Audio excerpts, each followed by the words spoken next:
Radio Grand Lac. Vos émissions préférées sont toutes sur Radio Grand Lac. Vibration culturelle à la rencontre des arts et de la culture sur Radio Grand Lac. Chers auditeurs, chers amis de Radio Grand Lac, bonjour, je suis ravi de vous retrouver dans cette émission Vibration culturelle.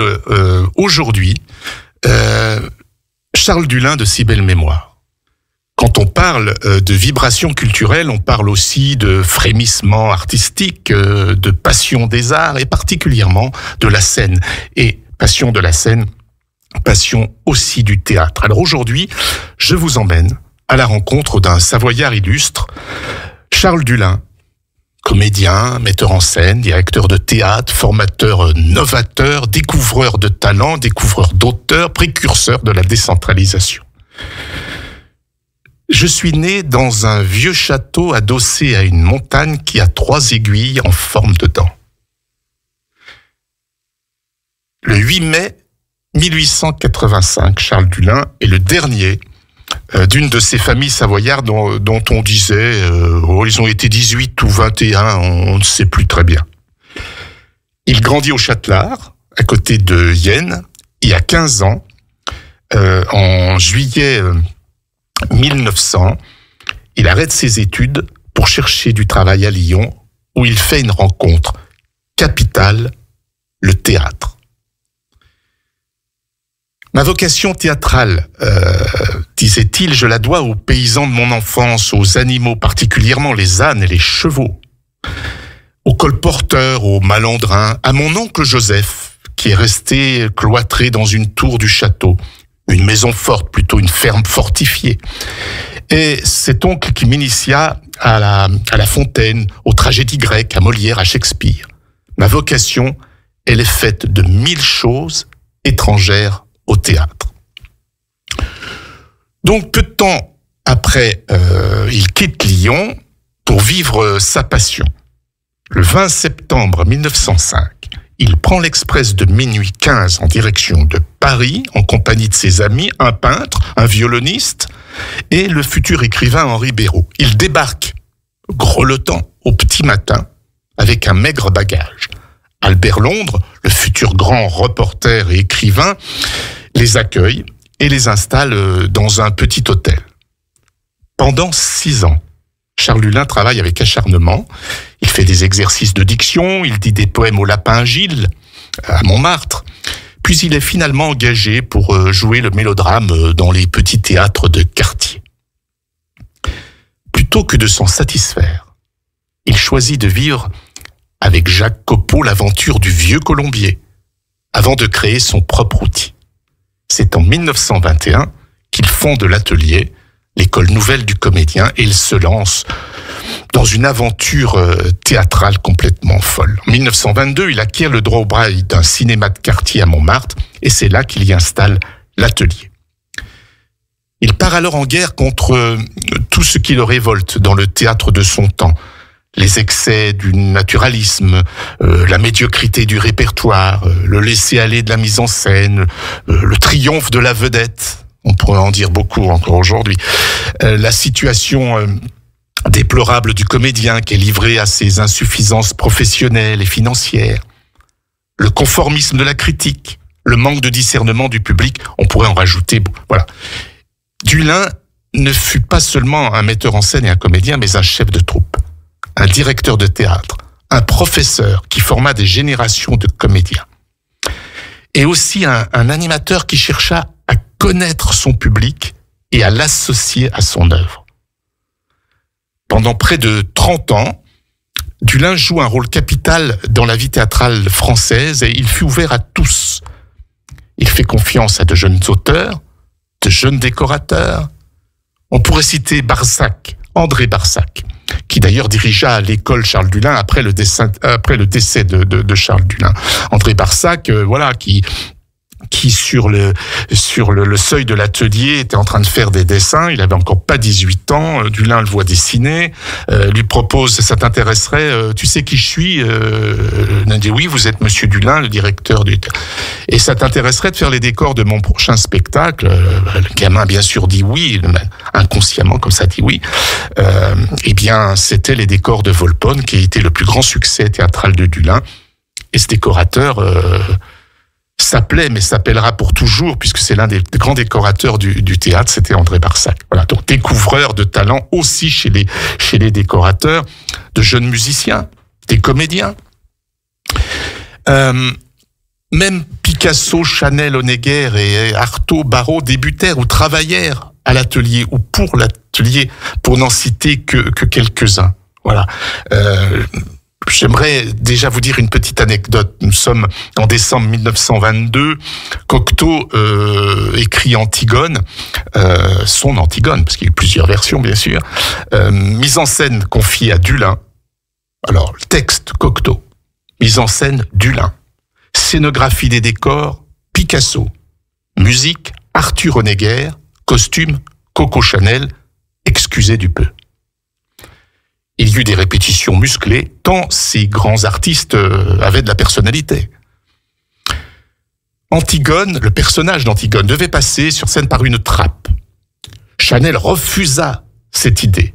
Parce que sa robe, non, ma robe, la robe que j'ai dessinée pour Antigone ne passera jamais par cette trappe, il n'en est pas question. Alors, Cocteau, présent, voyait Dulin excédé, calma Chanel. Mais enfin, Coco, il n'y a pas que tes costumes, il y a aussi le texte. Coco Chanel se retourna violemment contre Cocteau en lui disant « Mais comment ça? Quel texte ?» Dulin fut l'homme de l'enthousiasme, de la confiance, ce qui put parfois l'entraîner à des erreurs. Mais ce fut l'homme de la rigueur et de l'amour du travail. Dulin, on retrouve son nom d'une rue, du théâtre. Bon, la rue Charles Dulin à Aix-les-Bains, le théâtre Charles Dulin à Chambéry, les rencontres Charles Dulin, autrefois dans la région parisienne, le festival biennal Charles Dulin qui a lieu tous les 2 ans à Aix, le prix Charles Dulin qui a débuté à Aix-les-Bains, qui est toujours délivré ici. Et bientôt, l'association Charles Dulin en Savoie créera, d'ailleurs dès ce soir, les ateliers Charles Dulin en Savoie, et ces ateliers, les formateurs vont respecter les grands engagements de Dulin, même si le théâtre, bien sûr, est un art éminemment vivant. Le théâtre de l'atelier. Je vais vous dire un mot aussi sur le théâtre de l'atelier, qui existe toujours, qui était place d'Ancourt et maintenant qui est place Charles Dulin. Si vous ne le connaissez pas, ou si vous n'êtes jamais allé à Paris voir un spectacle au théâtre de l'atelier, allez à Montmartre. Il y a plein de choses à voir à Montmartre. Et allez, ne serait-ce que, sans rentrer dans le théâtre, au moins voir ce théâtre de l'atelier, sa façade, comme ça, sur cette place. Et vous comprendrez beaucoup de choses de ce que je vous dis ce matin. L'atelier est donc fondé par Charles Dulin et ses compagnons, comme j'ai dit tout à l'heure, en réaction au type de théâtre qui occupait encore les scènes avant 1920 et au début des années folles. Donc l'atelier fut vraiment un tremplin indispensable pour enclencher la rénovation du théâtre du XXe siècle et les années qui ont bien sûr suivi ces années folles. Qu'il soit une des évolutions du mélodrame, destiné à un public majoritairement populaire, ou qu'il se réclame à l'inverse de la tradition classique, le théâtre se présente à l'époque, je l'ai évoqué tout à l'heure, avachi, déformé, caricatural. C'est des spectacles qui sont répétés très vite, voire non répétés, donnés par des comédiens qui ne sont pas dirigés, réunis au dernier moment dans des décors de toiles peintes qui sont pas toujours renouvelés, d'un spectacle sur l'autre, dans des salles souvent mal équipées. L'auteur du texte est souvent le personnage dominant de la production et l'esprit de troupe est totalement absent. Je crois que c'est ça qui caractérise aussi Dulin, c'est que pour lui le théâtre et une compagnie, il faut l'esprit de troupe. et non pas un groupe d'individualités qui se retrouvent exceptionnellement pour jouer un spectacle, et comme il le dit, souvent mal répété. Il y avait une hiérarchie aussi entre les emplois qui donne toute latitude aux vedettes, on dirait aujourd'hui les stars, pour occuper le centre de la scène et capter à toute force les faveurs d'un public qui se manifeste bruyamment à l'occasion et qui commence à se lasser sérieusement de la médiocrité des propositions qui sont faites et qui répond favorablement aux spectaculaires à l'époque qui commencent à être proposés par les cirques et surtout le music-hall. C'est pour ça, je pense que le music-hall a aussi eu un essor dans ces années-là, les années entre les deux guerres, parce que les solutions, les propositions du théâtre étaient en régression. Et puis, qui suit aussi de près le développement du cinéma. N'oublions pas que le cinéma muet a cessé d'être muet en 1928. C'est là que le cinéma s'est mis à parler. 1921, la situation du théâtre n'est vraiment pas brillante. Et il bénéficie du travail effectué par quelques pionniers. On pourrait citer Lunier-Pau, Paul Faure, le poète, André-Antoine, il y a toujours d'ailleurs son nom, le Théâtre Antoine à Paris, qui s'appuie sur une esthétique vraiment naturaliste, qui entreprit de faire du théâtre un art à part entière, ce que les spectacles majoritairement présentés ne laissaient guère entrevoir.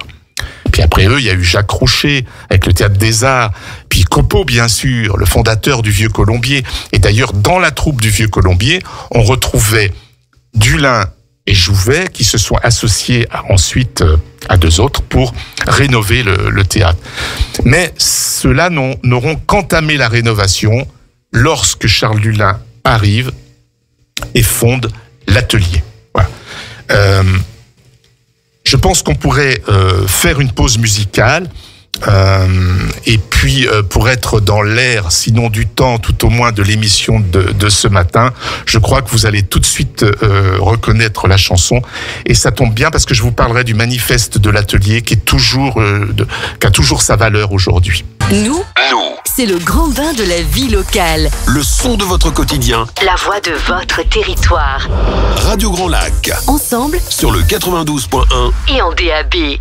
Vibration culturelle à la rencontre des arts et de la culture sur Radio Grand Lac. Toujours vibration culturelle et voilà, toujours avec Guy Rosset, qui est heureux ce matin de vous parler d'un Savoyard célèbre, Charles Dulin. Charles Dulin, sa passion du théâtre, c'est aussi un peu ma passion, et si parfois ce matin je me laisse un peu emporter par cette passion, vous le comprendrez aisément et vous m'en excuserez. Je vous parlais de l'état de l'Atelier. Il y a un manifeste que Dulin publia et qui posait les bases et les fondations de cette école nouvelle, dont la devise d'introduction fut empruntée à Léonard de Vinci. Fuis les préceptes de ces spéculateurs dont les raisons ne sont pas confirmées par l'expérience. Je vous la laisse méditer. Et tous ceux qui s'intéressent d'ailleurs à l'art en général, je vous laisse méditer tout ça.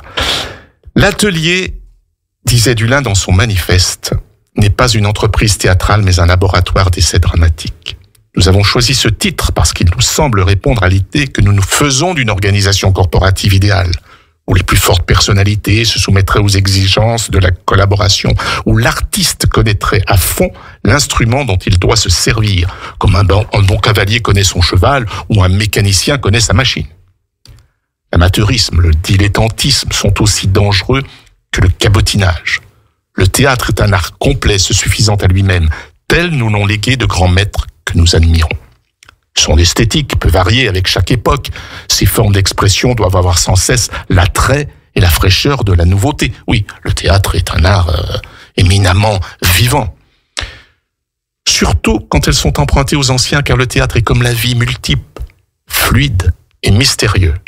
Mais les éléments qui l'animent restent éternellement les mêmes. Pour collaborer à cette œuvre, il nous faut des femmes et des hommes résolus, simples, dévoués. En cela, notre tâche éducative se complique d'une direction spirituelle bien difficile en ces temps impitoyables où l'on juge les hommes à leur porte-monnaie. Notre école tend de toutes ses forces encore bien jeune et bien inexpérimenté, à cette régénération du comédien. Nos réalisations ne seront que la mise en pratique de nos recherches immédiates. Si elles choquent par leur imperfection, nous croyons qu'elles peuvent intéresser par les indications qu'elles contiennent déjà et que d'autres, après nous, réaliseront avec plus de bonheur. Nous ne faisons que de reprendre le harnais délaissé par les comédiens modernes, plus avides de gains que de vraie beauté. Voilà ce manifeste de l'atelier. Alors on pourrait dire, pour quoi faire, et à peine l'atelier ouvert, il donne l'exemple d'une rare vitalité. La révélation qu'il fit cette semaine du jeune auteur italien Luigi Pirandello de la curieuse adaptation de l'Antigone de Sophocle par Monsieur Cocteau. Je vous ai donné une petite anecdote lors du montage du spectacle Antigone, montre assez la variété des spectacles présentés par Dulin. Une entreprise comme la nôtre nécessite un effort prolongé. Il est impossible d'atteindre immédiatement le but que nous nous sommes donné, qui consiste à rendre au théâtre sa place parmi les arts. Pour réussir, il faut, outre la foi, 2 choses. Constituer un public et constituer une troupe. Il faut un public qui aime nos recherches, s'y intéresse régulièrement, un public assez intelligent, assez sensible et qui ne nous oblige pas à industrialiser le théâtre. Il faut aussi une troupe, point de vedette, c'est-à-dire pas de vedette, point de ces ensembles hétéroclites d'acteurs en vogue et qui jouent chacun pour soi. Ce que je voudrais, c'est redonner au public cet amour du théâtre qu'il semble avoir perdu au profit du cinéma. J'aimerais aussi vous parler de Charles Dulin. Je vous ai dit tout à l'heure, comédien, metteur en scène, découvreur de talent. Je vous donnerai d'ailleurs plus tard des noms de comédiens qui sont restés célèbres là dans l'inconscient collectif, des auteurs aussi qui étaient inconnus, aujourd'hui qui sont des références dans le théâtre, dans les textes de théâtre. Mais Dulin fut un metteur en scène. Voilà. Chaque mise en scène était pour lui l'occasion d'une expérimentation nouvelle des moyens du théâtre. Et il était plus qu'aucun autre conscient de la nécessité de les remettre en cause en toute occasion, de ne pas transformer ses inventions en système, toujours se remettre en cause. Un élève qui lui disait à l'école, maître, mais la semaine dernière, quand je suis passé avec cette scène, vous m'avez dit qu'il fallait que je crie la réplique en entrant côté cour. Aujourd'hui, vous me dites qu'il faut que je la murmure en entrant côté jardin. Je ne comprends pas. Et Dulin lui a simplement répondu, additionne, mon petit, additionne. Régulièrement, Charles Dulin est revenu sur sa pratique. Ne t'attache pas aux formes extérieures des œuvres, car elles vieillissent vite. Attache-toi à leur esprit. Le respect borné, l'admiration de commande, le mot d'ordre sont bien les pires ennemis des chefs-d'œuvre. Le style, c'est avant tout voir juste. Le metteur en scène est en quelque sorte une invention. Il est né de cette nécessité de réaction contre le théâtre littéraire. L'intelligence du metteur en scène consiste à opérer une distinction entre la part du verbe et la part du geste. À certains endroits, le texte doit être dépouillé, net comme une frise, dépourvu de tout ornement superflu. À d'autres, c'est le jeu qui domine. Quand on vous apporte une pièce dont les qualités dramatiques sont incontestables, mais qui pêche par un certain manque d'équilibre ou dont certaines scènes sont malvenues ou se placent mal, le metteur en scène est amené à faire des suggestions qui établissent une collaboration réelle et qui élargissent singulièrement son rôle. Ce rôle, depuis quelques années, a donné une orientation nouvelle au théâtre. Un tel esprit de liberté et de recherche qui portait sur tous les matériaux de la scène n'engendre pas un style fermé bien défini. Il n'y avait pas à proprement parler un style Dulin. Il y a, par contre, une démarche de l'esprit propre à Dulin, extrêmement féconde, et dont ses meilleurs disciples portent la marque. Il s'adapte continuellement aux pièces qu'il monte, Dulin. Et l'éclectisme caractérise plutôt son action, même si l'on retrouve certaines constantes dans sa démarche.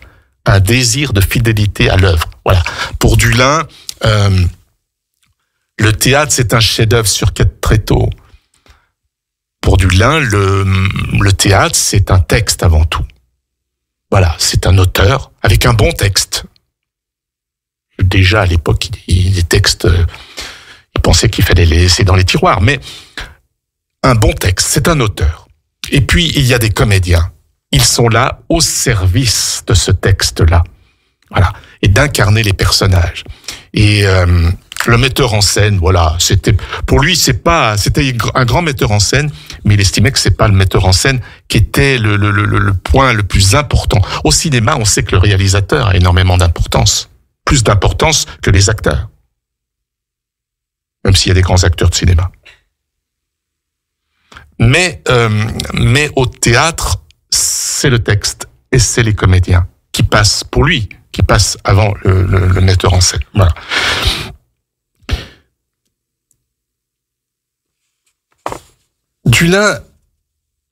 Dulin avait monté Volpone, qui était un grand succès du théâtre. L'association Dulin, d'ailleurs, l'avait remonté avec la compagnie de la Biennale il y a 3 ans à peu près. C'était un texte adapté, c'était un texte de Ben Jonson, qui était un peu de l'époque de Shakespeare, auteur anglais, qui a été adapté par Stefan Zweig et puis qui a été adapté ensuite par Jules Romain, contemporain de Dulin, d'autant plus contemporain qu'ils étaient nés la même année. Et Jules Romain témoigne sur... alors Jules Romain, pour vous le situer, c'est aussi l'auteur de la pièce Knock, entre autres. Jules Romain a dû subir en tant qu'auteur la pratique du metteur en scène Dulin. La collaboration avec le fondateur de l'atelier a pour lui été très fructueuse. Il donne toutefois l'impression que le fauteuil aimablement offert à l'auteur de Volpone pour assister aux répétitions n'offrait pas chez Dulin les garanties de confort habituelles. Voilà ce que nous dit Jules Romain. C'est extrait du Figaro du 15 juin 1962. Le travail de préparation d'une pièce avec Dulin n'était pas tout à fait le même que chez Copeau ou chez Jouvet. Dulin avait certes des principes, même un penchant pour la théorie, mais c'était surtout par l'instinct, les trouvailles spontanées qu'il valait. Je suis persuadé qu'au début, il lisait, relisait avec soin la pièce qu'il allait monter, prenait des notes, griffonnait des plans de décor et de mise en scène. J'en suis même sûr. Et ensuite, il était bien obligé de conserver certains éléments essentiels de ce travail. Par exemple, il n'est pas facile de modifier du tout au tout des décors et des costumes dont on a fait la commande et dont l'exécution est en cours. Mais alors, pour le reste, il ne se croyait jamais tenu par ce qu'il avait décidé auparavant. Il ne cessait d'obéir à des illuminations soudaines. Au total, Dulin avait des dons considérables. D'abord comme directeur dans le choix des œuvres, il avait le goût plus large que Jouvet et même que Copeau. Il était capable de comprendre et surtout d'aimer plus de choses. Comme acteur, il était plus humain. Comme metteur en scène, c'est peut-être celui qui, depuis Antoine, avait le plus de générosité dans l'invention. Oui, nous dit Jules Romain, Dulin avait une sorte de génie. Je pense qu'on peut refaire une deuxième pause musicale. La radio locale pour vous, c'est Radio Grand Lac. Vibration culturelle à la rencontre des arts et de la culture sur Radio Grand Lac. Et bien toujours dans Vibration culturelle et toujours avec l'étonnant Charles Dulin, comédien, metteur en scène et formateur de grands talents. Après le témoignage de Jules Romain, le théâtre de l'Atelier avait un sous-titre, mais qui n'est pas un sous-titre de hasard. C'était l'École nouvelle du comédien. Donc là, elle est installée en 1922 au théâtre de l'Atelier à Montmartre. Et cette école formera un nombre considérable de comédiens qui constitueront la troupe. On a bien entendu tout à l'heure cet esprit de troupe nécessaire et créeront les spectacles de l'Atelier avant de partir nourrir d'autres projets théâtraux ou d'aller d'ailleurs certains vers le cinéma. Créer cette école fut le premier acte de ce qu'on pourrait appeler l'entreprise théâtrale Charles Dulin. L'atelier que nous avons fondé, dit Dulin, n'est qu'un laboratoire. Il n'a pas de grandes ressources, mais il est bien né et de complexion saine et robuste. Dans cette école, on s'efforce d'enseigner l'art du comédien selon des procédés raisonnables. Au lieu de chercher à former l'élève à notre image, nous nous efforçons de développer sa personnalité en lui donnant non pas des trucs d'acteur, mais un métier solide, une culture générale et une éducation artistique. Au lieu de travailler le jeu en vue d'un concours, nous travaillons le jeu en vue d'une carrière dramatique. Au lieu de travailler sur des mots, nous travaillons sur des sentiments. Cette méthode est presque entièrement basée sur l'improvisation. L'improvisation apprend d'abord à l'élève à se connaître. Les exercices préparatoires sont destinés à lui donner une conscience plus nette de sa personnalité et des moyens d'expression dont il dispose. Pas de trucs possibles. Un vrai tempérament se distingue de suite. La sensibilité, l'émotivité, l'intelligence se perçoivent dès le début. Viennent ensuite l'imagination, les dons comiques ou les dons tragiques. Et tout cela sur un plan d'humanité réelle, puisque l'élève est obligé de sortir tout de lui-même et qu'il n'a pas pour donner le change, les sonorités d'un poète ou les pensées d'un grand écrivain. L'improvisation se complique ensuite, jusqu'à ce que l'élève arrive à pouvoir s'enfermer dans un caractère opposé au sien, comme dans une cuirasse, et penser, parler, marcher comme le personnage qu'il a inventé. On pourrait imaginer ce triptyque avec Charles Dullin, l'individu, les individus que nous sommes là, en train de vous parler, même si c'est avec passion, vous en train d'écouter, nous sommes des individus. Les individus, c'est la raison. Et puis, il y a le comédien au théâtre. Le comédien, c'est le cœur. Et le personnage, on pourrait dire, c'est l'âme. Voilà. Et donc, le travail de formation du comédien, c'est de passer de l'individu, effectivement, au comédien, c'est-à-dire c'est de passer de la raison au cœur, et ensuite intégrer vraiment le personnage, l'habiter, et c'est donc de passer du cœur à l'âme, avec toute la sensibilité nécessaire. De 1921 à 1949, date de décès, année du décès de Charles Dullin, donc entre les deux guerres, on pourrait citer Jean Vilar, qui a été un grand élève de Dullin, Jean Vilar, qui fonda le Festival d'Avignon, 1947, et puis qui prit aussi la direction du Théâtre National Populaire en 51. On pourrait citer Jean-Louis Barrault. Au moins Jean Vilar, Jean-Louis Barrault, ça dit au plus grand nombre d'entre vous. Marguerite Jamois, Jean-Marie Serrault, Gérard Guillaume, Madeleine Robinson qui fut d'ailleurs en 2001 une des grandes présidentes de la Biennale et du Masque d'Or ici à Aix-les-Bains.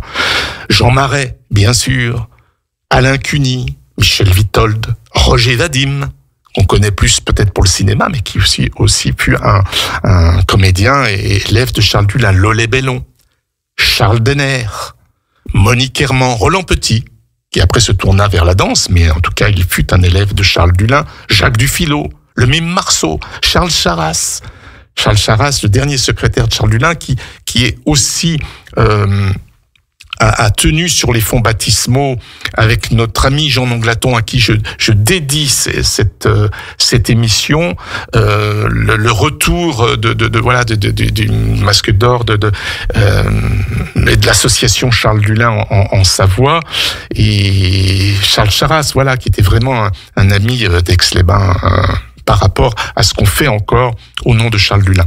Lucien Arnaud, je pourrais, comme ça, je vous citerai des auteurs dramatiques aussi qui ont été connus grâce à Dullin. Voilà. L'école a survécu à Dullin, jusqu'à exister encore aujourd'hui. Il y a toujours une école Charles Dullin à Paris. Charles Charras en fut un professeur émérite jusqu'à son décès en 2010.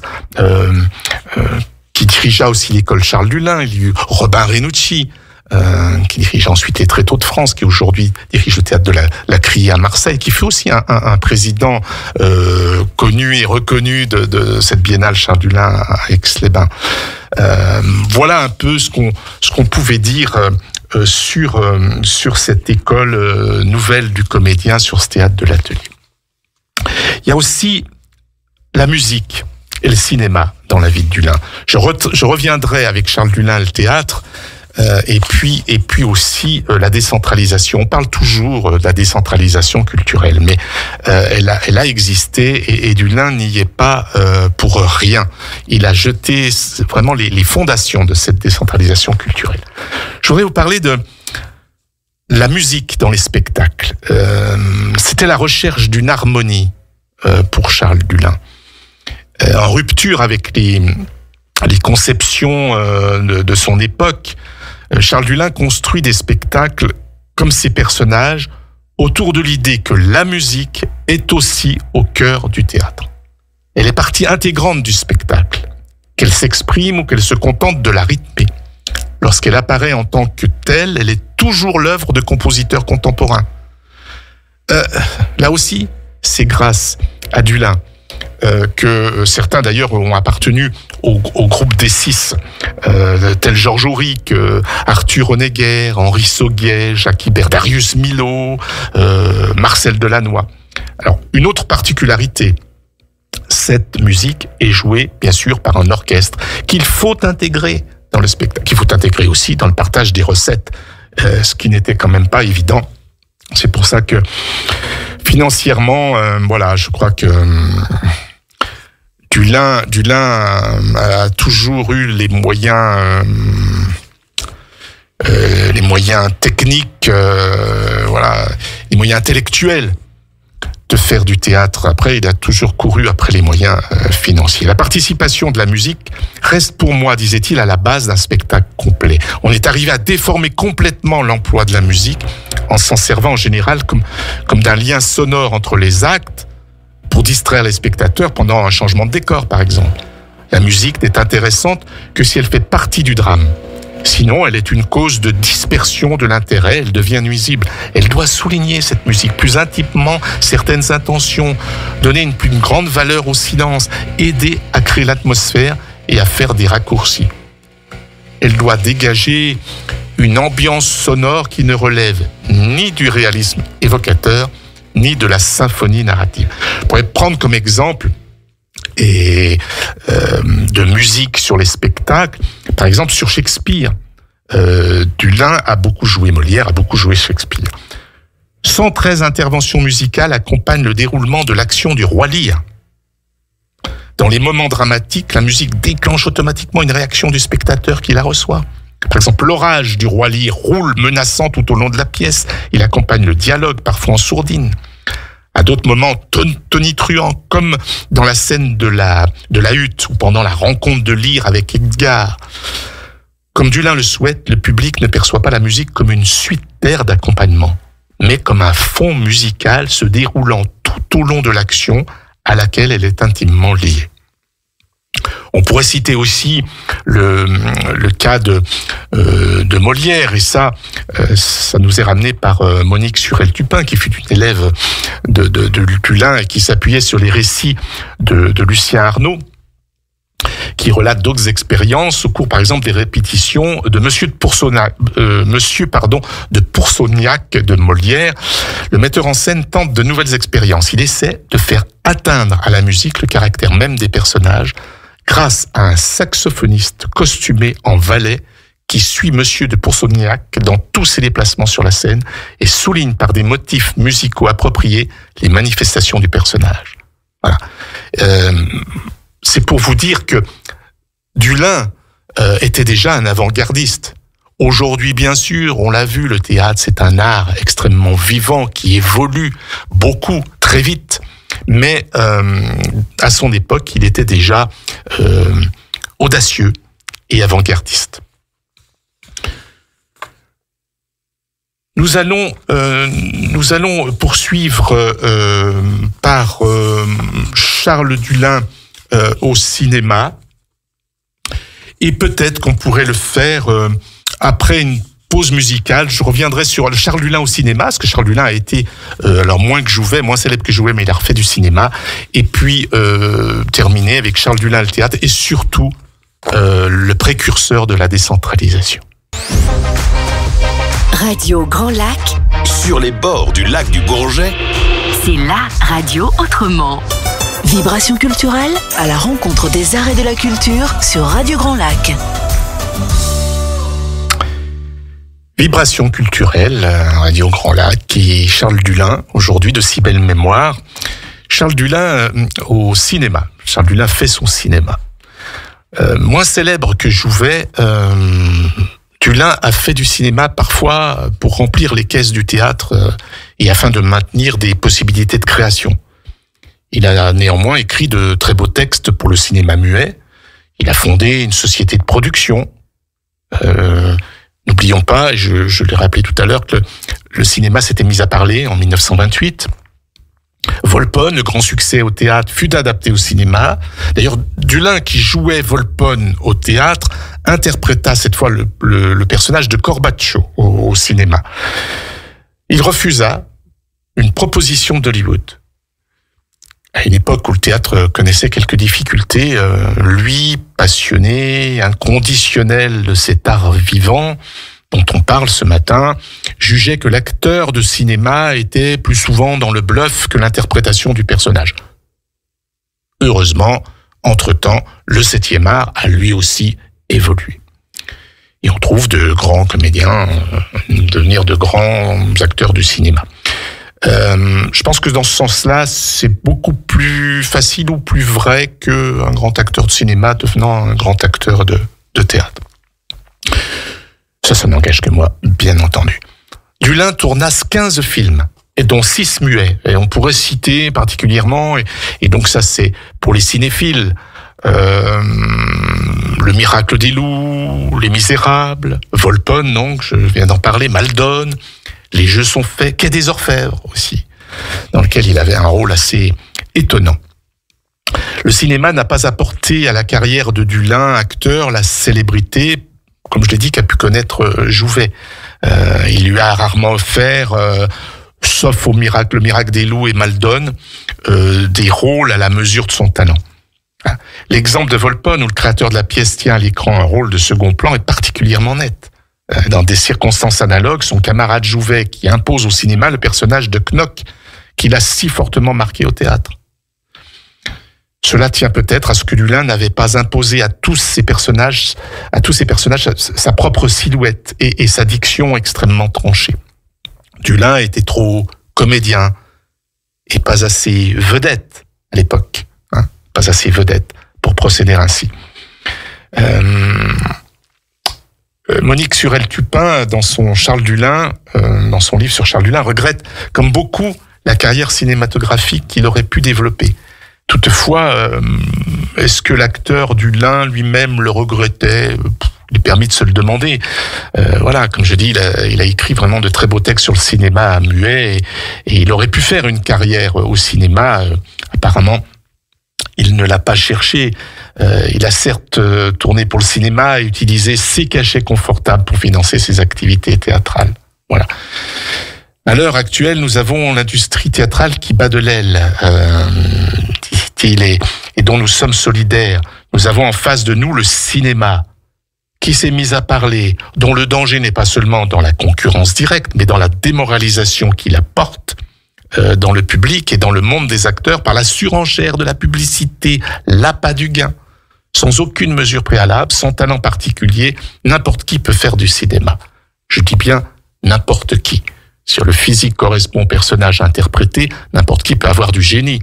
Au cinéma, c'est le metteur en scène, c'est le réalisateur qui est l'âme. C'est lui le créateur. L'acteur n'est qu'un figurant dont il faut savoir se servir. Je fais exception, disait-il, j'ai hâte de l'ajouter, pour un Charlie Chaplin qui a été et qui restera la grande figure du cinéma. Pourquoi voulez-vous qu'un jeune homme souffre et se débatte dans des luttes comme celle que je viens de vous décrire, la difficulté à faire du théâtre, alors qu'il peut, en posant pour des cartes postales, gagner 1500 000 francs par an? De quel poids sont, en regard de cette réalité, la probité artistique, l'honnêteté et l'amour du travail? Là aussi, il faut replacer ces propos dans le contexte de l'époque, le 7e art ayant quand même évolué.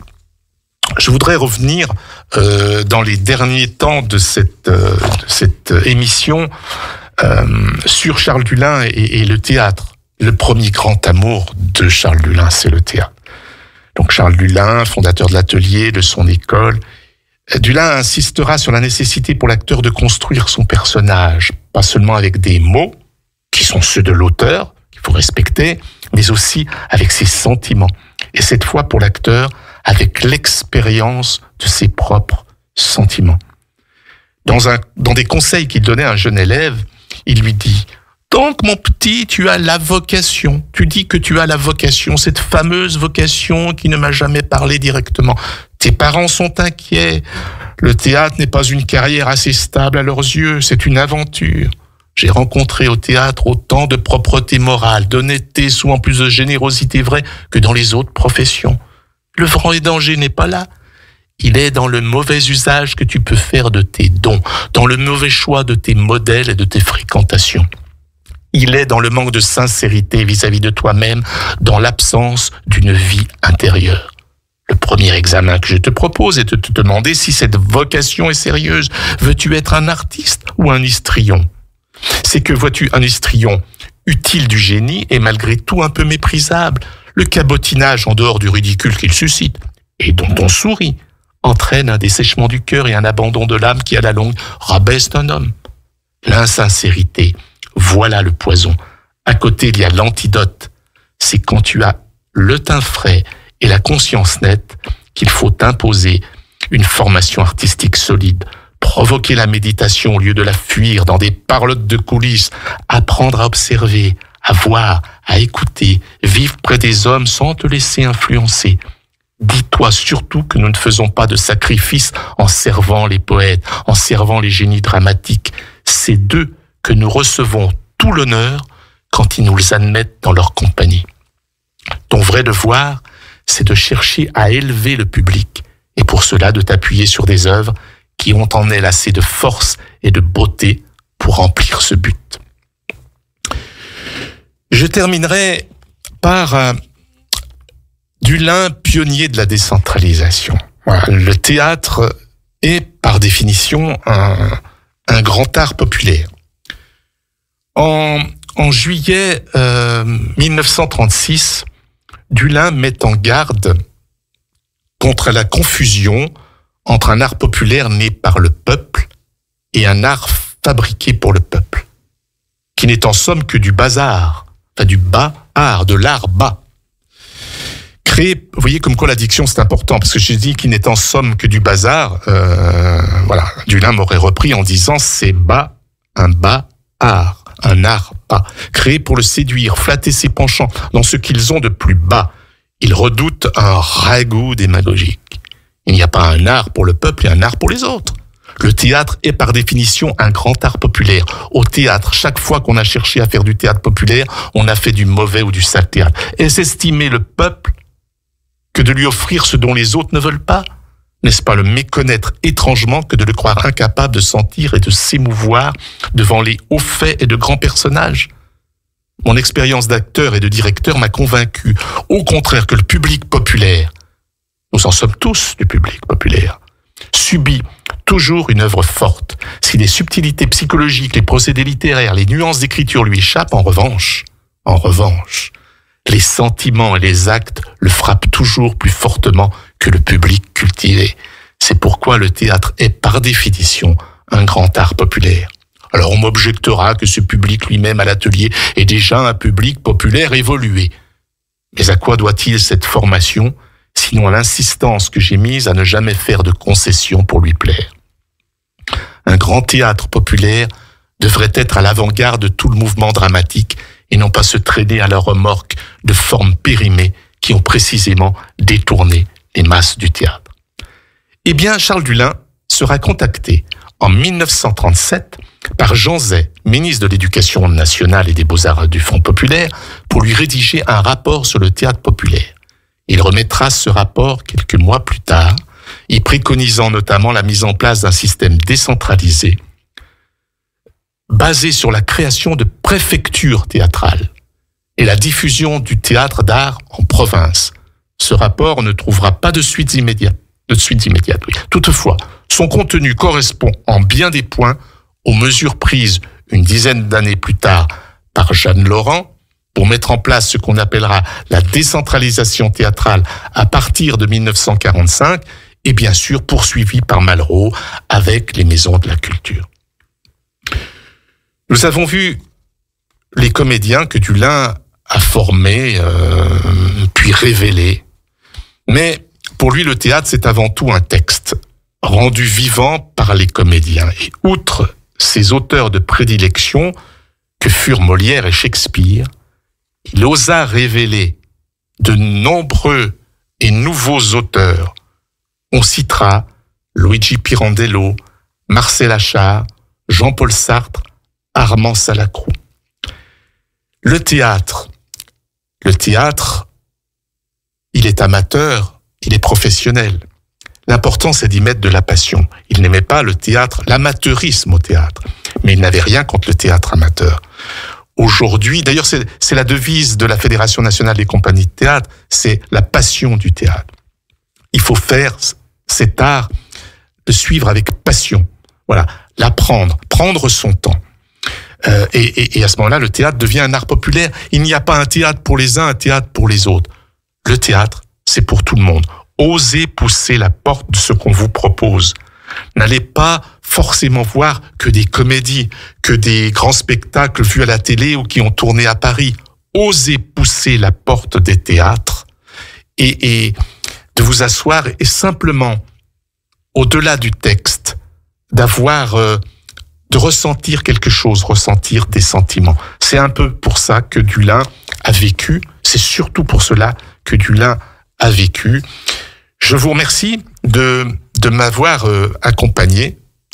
Je fais un petit coucou à Jean-Pierre, qui était un peu mon, non pas mon coach, mais mon regard. Je lisais dans son regard. Il était à la technique pour moi ce matin et je l'en remercie vivement. Je vous rends à votre samedi, à votre week-end. Je vous souhaite un bon week-end. Je vous rends... oui, samedi, c'est demain, je sais, mais en tout cas, bon appétit. Et je vous dis rendez-vous dans 15 jours.